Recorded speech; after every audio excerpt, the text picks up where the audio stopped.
Bonjour chers téléspectateurs de ma classe mobile. Nous revoici encore une fois de plus dans cette plateforme destinée aux élèves pour une bonne préparation des épreuves en philosophie, bien entendu. Cette fois-ci, nous allons aborder un thème, c'est-à-dire nous allons voir la méthodologie, comment aborder les sujets de dissertation et de commentaires en philosophie destinés aux élèves de terminale. Nous savons très bien que ces élèves-là seront évalués sur la base des épreuves anticipées de philosophie qui comporteront 2 exercices types, 2 dissertations et un commentaire de texte. Dans cette première phase, nous allons voir quelles sont les recommandations, parce qu'il n'y a pas une méthode universelle pour aborder une dissertation, mais nous allons voir les points saillants sur lesquels nous pouvons nous appesantir pour aider les élèves à mieux aborder cette épreuve-là. C'est la raison pour laquelle nous disons que la dissertation philosophique est une invitation à oser réfléchir en soi, à oser réfléchir par soi-même. Donc, encore comme on le dit tout le temps, la philosophie n'est pas une discipline qui dispense des prêts à penser, mais la philosophie est une discipline qui nous donne la manière de penser. La philosophie nous apprend comment penser. Et c'est la raison pour laquelle elle est très similaire aux mathématiques, même s'il y a beaucoup de préjugés qui disent que la philosophie est une discipline aléatoire. Elle n'est pas aléatoire comme les gens le disent, mais c'est une discipline très rationnelle, très cohérente et très logique. Et c'est la raison pour laquelle que nous allons voir aujourd'hui comment aborder une dissertation en philosophie. Dans la mesure où il y a des méthodes standardisées qui disent que toute dissertation que vous pouvez avoir ne peut se présenter que sous 3 formes, n'est-ce pas? Ou bien on nous donne une affirmation, ça c'est le premier cas. On demande à l'élève, n'est-ce pas, d'évaluer une affirmation. On vous donne une affirmation en vous disant, comme par exemple le fait de dire que Descartes dit, c'est proprement avoir les yeux fermés sans jamais tâcher de les ouvrir que de vivre sans philosopher. Qu'en pensez-vous? Là, on vous donne une affirmation d'un auteur et on vous demande d'apprécier l'affirmation de cet auteur-là. Ou bien, deuxième cas de figure, n'est-ce pas, on vous donne un sujet conceptuel. Un sujet conceptuel. Par exemple, on vous dit, philosopher, c'est marcher sur le fil du rasoir. Le concept marcher sur le fil du rasoir. Quelle est l'idée qui est contenue dans cette phrase-là? Ou bien, on va vous donner peut-être un sujet comparatif, c'est-à-dire une comparaison. N'est-ce pas? Par exemple, la philosophie garde-t-elle encore des raisons d'exister dans un monde gouverné par la technoscience? Donc, nous voilà avec les 3 formes de dissertation que nous pouvons avoir. N'importe quelle dissertation se présente sous ces 3 formes-là. Ou bien, c'est une affirmation, ou bien, c'est un sujet conceptuel, ou bien c'est un sujet comparatif. Quel que soit maintenant le cas où nous sommes, le point de départ de la réflexion pour l'élève, c'est de faire ce qu'on appelle l'analyse conceptuelle du sujet. Parce que derrière tout sujet qui est une invitation pour jauger le niveau, n'est-ce pas, de l'élève, derrière tout sujet, il se cache un problème philosophique. Et ce problème philosophique ne peut être cerné que si l'élève arrive à décortiquer le sujet.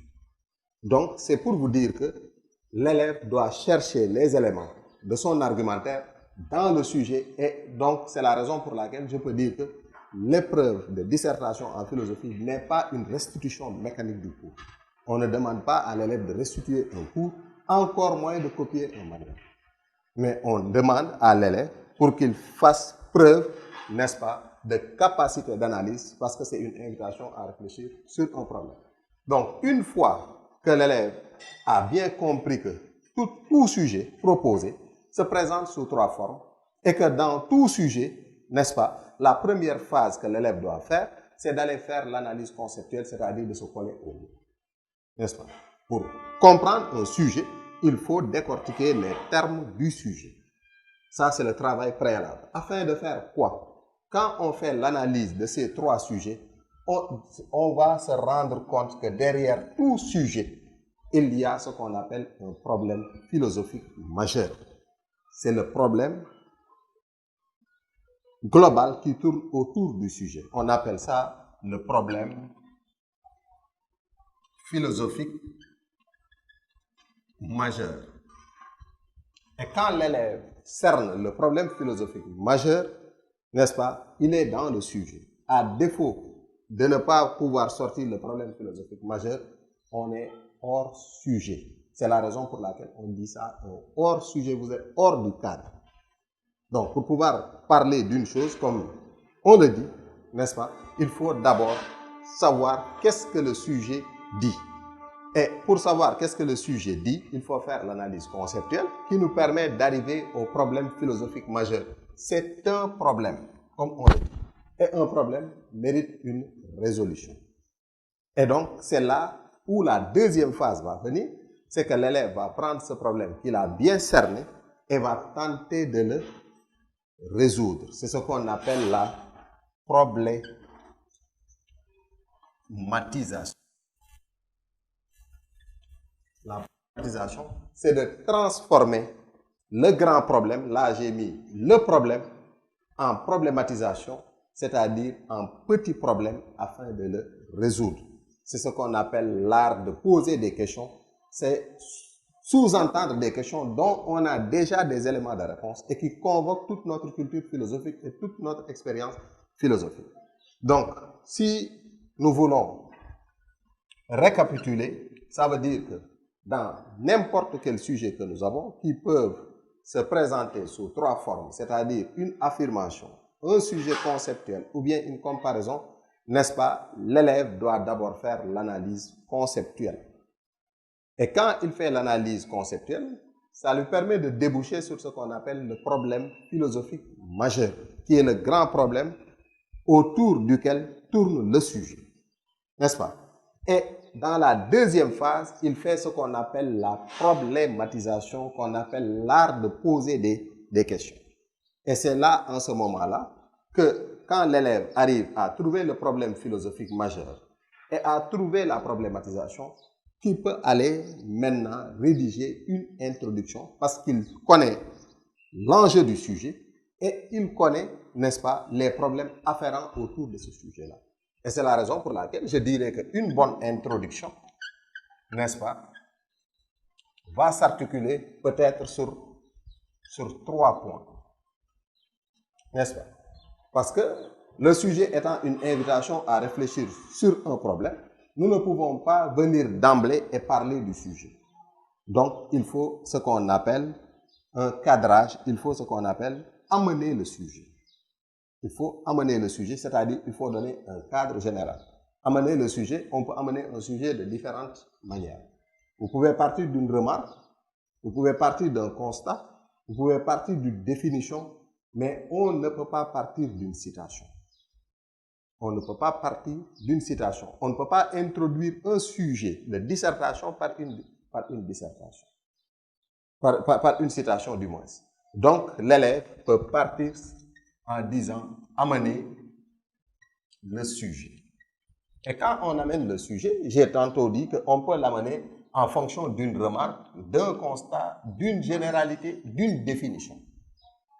Et qui est le cadre général dans lequel vous allez loger le sujet. Et ce cadre doit être en rapport avec le sujet. On ne peut pas me donner un sujet qui parle de la philosophie et que moi, pour introduire le sujet, je parle peut-être d'une chose qui n'est pas en rapport avec la philosophie. Si on me donne un sujet sur la philosophie, je peux partir bien entendu de l'homme ou bien de tel ou tel. Parce que c'est en réalité, tout le programme de philosophie tourne sur une seule notion qui est la notion de l'homme. N'est-ce pas? Donc, je peux amener le sujet en fonction d'une remarque, d'un constat, d'une généralité ou bien d'une définition. N'est-ce pas? Donc là, j'ai ce qu'on appelle, comme on dit en histoire et en géographie, j'ai le contexte historique. Là, j'ai le cadre général dans lequel je vais loger maintenant mon sujet. Et donc, amener le sujet. Deuxièmement, je vais poser le sujet. Poser le sujet, ça veut dire poser la problématique ou bien le problème philosophique majeur.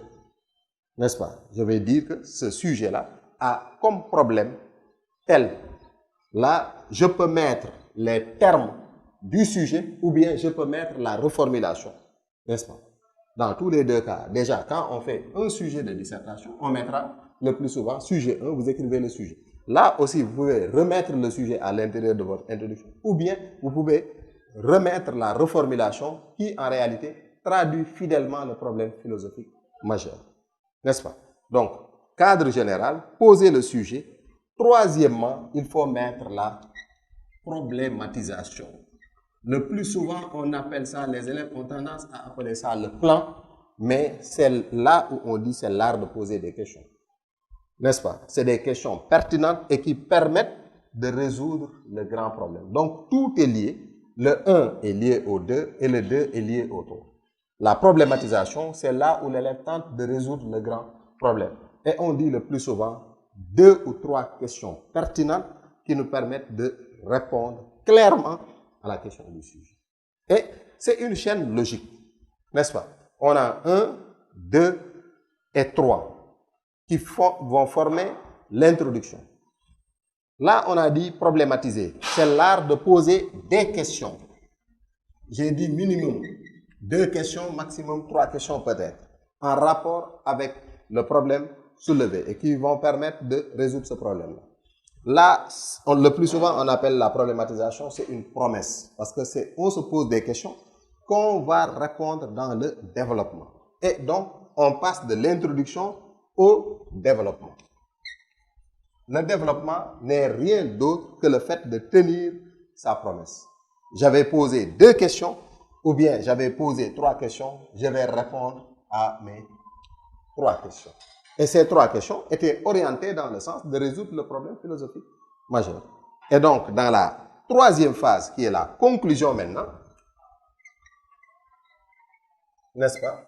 La conclusion sera articulée aussi sur 3 points. Parce qu'on nous a invités à réfléchir sur un problème. Quand on va clôturer notre argumentaire, nous allons d'abord, ce qu'on va faire, c'est réitérer les points essentiels du devoir. C'est-à-dire de rappeler